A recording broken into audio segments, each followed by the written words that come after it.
আসসালামু আলাইকুম রহমতুল্লাহি আবরাকাতুহু।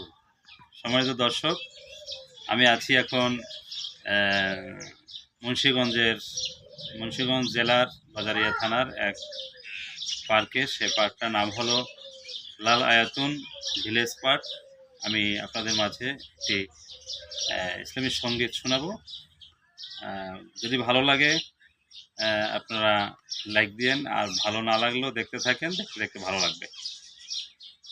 আসমান সুন্দর, জমিন সুন্দর, মানুষ সুন্দর, দুনিয়া সুন্দর, সুন্দরে সুন্দরে পাল্লা। জানি না কত সুন্দর তুমি আল্লাহ, জানি না কত সুন্দর তুমি আল্লাহ।